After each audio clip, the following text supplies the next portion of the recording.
To return any data as output and use it outside function definitions, like we want to do with the value of current likes, I'll have to do two things. The first thing is I'll have to change the return type, which is now void, to the output type I expect to be returned.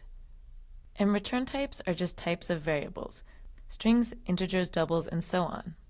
In this case, we know we want to return our current likes variable, which is an int value.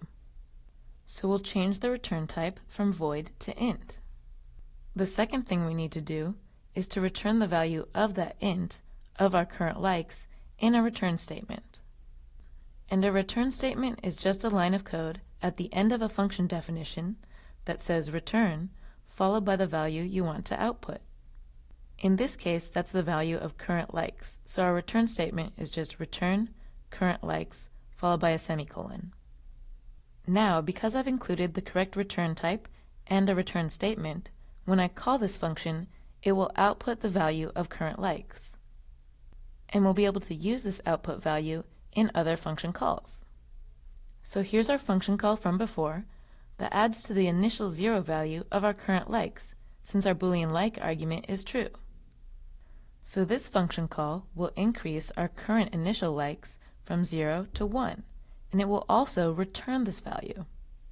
And I can now store the returned output of this function call as an int variable, which I'll call returned likes. So this function call outputs the value 1, and then I can store that in a variable. And now the output of like photo gives us access to the returned value of current likes. And once we've stored this output in a variable, I can use it just like I would any other int variable. And this goes for any function that returns a value like this. The function call should be used in the same way that its return type is used. And for like photo, I can use this returned int value, which is equal to 1 in this case, to automatically keep track of the likes a photo gets. So for our second function call, instead of typing in 0 or 1 for our current likes, I can just pass in the returned likes, and it will keep track of the likes no matter what the value of our first function call outputs. And actually, now every call to like photo will return the latest number of likes. So this second call will return an updated number of current likes, and I'll store that in another variable, which I'll call int total likes. So let's see how this works. When our first call has a true Boolean like argument value, the returned likes will be equal to 1. And this value will be passed into our second function call. Our second function call also has a Boolean value true here. So it will increase its current likes argument by 1, and we expect a total value of 2 to be returned. So our first function call returns a value of 1 current like, and our second returns a value of 2, which is correct. But if the first call has its Boolean like value set to false, the returned likes will be equal to 0.